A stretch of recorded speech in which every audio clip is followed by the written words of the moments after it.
MicroProse were a childhood publishing company whom I felt I could always trust to deliver excellent titles in any given genre. I could be certain to receive outstanding realistic gameplay mechanics backed up with excessive depth, often far beyond any competitors, and it would be polished off nicely with that MicroProse level of thought, care and attention that AAA developers these days do not care about at all.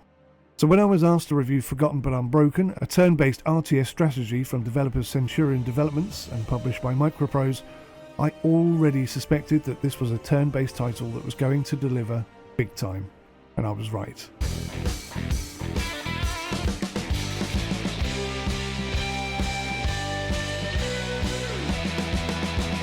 If you are a fan of the turn-based genre and you have a passion for World War II, but perhaps you feel that each turn-based title you play are a little bit too similar, then Forgotten but Unbroken is definitely a title that you want to take a serious look at, as it brings in numerous completely new gameplay mechanics to this genre and delivers depth, the likes of which I have rarely seen attempted in this type of game. Some gamers today don't really want to have to work too hard, it seems, unlike gamers of old for whom completing a game was an epic achievement, due primarily to the non-hand-holding nature and the desire from the developers to make the best, most realistic and most challenging game that they could. And Mission 1 of Forgotten but Unbroken emphasises this point perfectly. What are we gonna do? We're gonna fucking die here! Nobody's dying.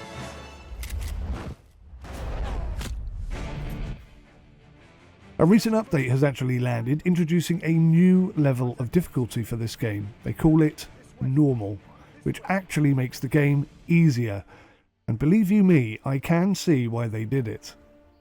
If you wish, you can watch my first look gameplay experience on our sister channel, 𝐍𝐞𝐞𝐿 Ultimate Realism, but I must forewarn you, after seeing this Make It Easier update, I was absolutely determined to fight off and kill all the Nazi soldiers chasing us, which was about 10 in total, and to not lose a single one of our 3 main characters, because doing so is an instant fail.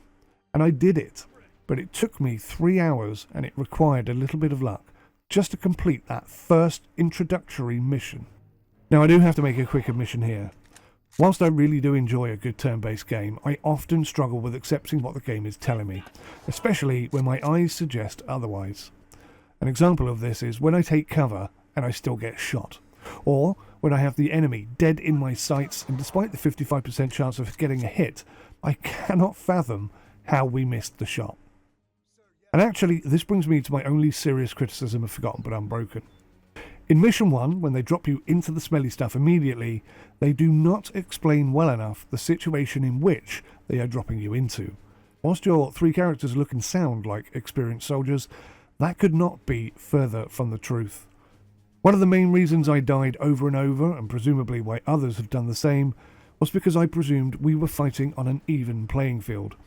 And it took me quite a long time to realise that in fact, these 10 Nazi soldiers, who based on the information provided were poorly trained, inexperienced, and using basic weaponry, were vastly better trained than any of our men, who, being part of the resistance, Polish resistance, were more likely to be accountants, shopkeepers, or teachers. So when one of the Nazis shoots me from 25 metres away, they were always accurate enough to either hit me, or at the very least, to increase my character's level of panic, which, if maxed out, forces them to run from cover, and then 99 times out of 100, they get shot dead. When we shoot from 20 metres, we miss 99% of the time. Same thing happens at 15 metres, 10 metres, but for the occasional lucky shot, this continued happening right up until they were almost sat right on top of us. Even Overwatch was a masterclass in not hitting your target. The only advantage that we had were the 2 grenades we had found, which, if you were lucky and patient enough, could be thrown in a way which then bounced off a tree or a rock and could gain vital distance or get the angle required to get behind some cover. But the reality of the situation was that our 3 characters in fact have no skills and no perks to start with, and these trained soldiers are in fact trained killers hell-bent on stopping you from escaping. Defeating these soldiers truly is almost impossible, which is why the game gives you the chance to run for your life. But and this is an old school style manipulation. When they tell you the option to run is there, they back it up with the statement, or you could stay and fight and show just how courageous you are. And that got me hook, line and sinker. Took me 3 hours, but I finally managed to do it, and what's more is doing that set me up very well for the missions ahead. I really learnt a lot defeating those Nazis in Mission 1. How did it go? Did you get the plans? We've got nothing. There were too many of them. That information was good for nothing. He's right, Commander.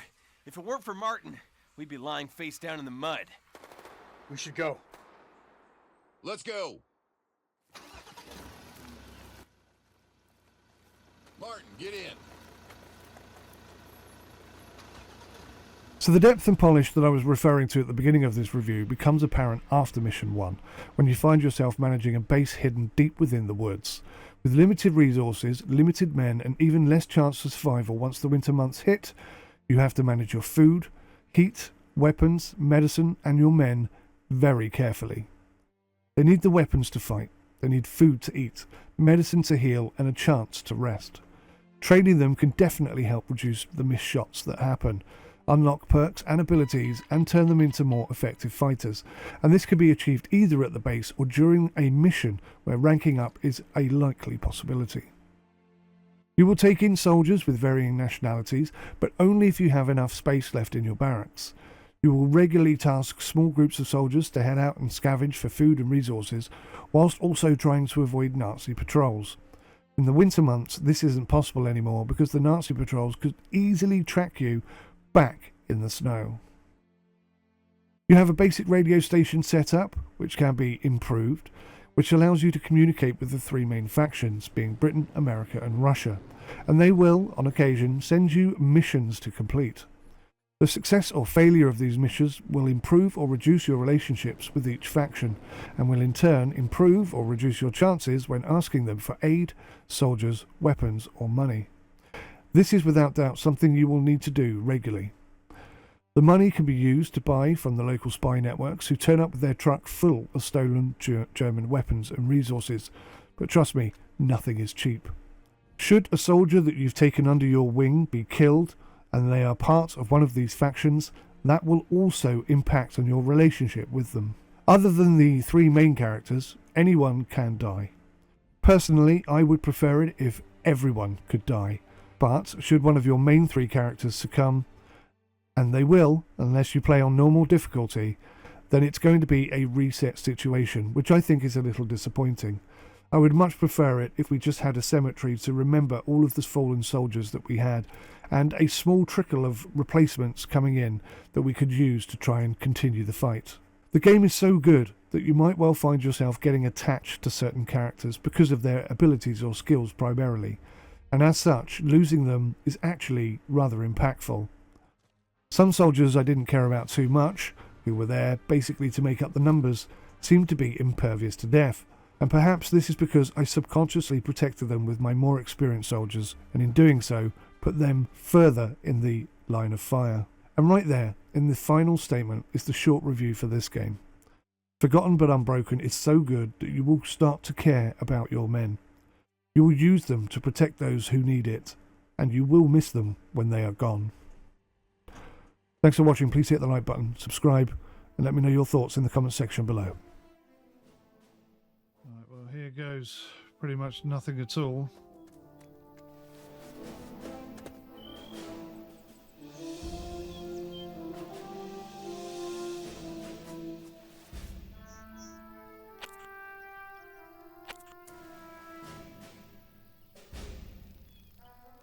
Som pripravený. Give the grenade to him. Goes down there in Overwatch mode.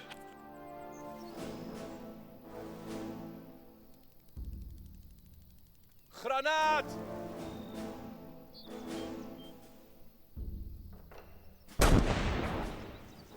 They survived it. Budíš sa smrti! Oh, how did you miss? That was the perfect setup.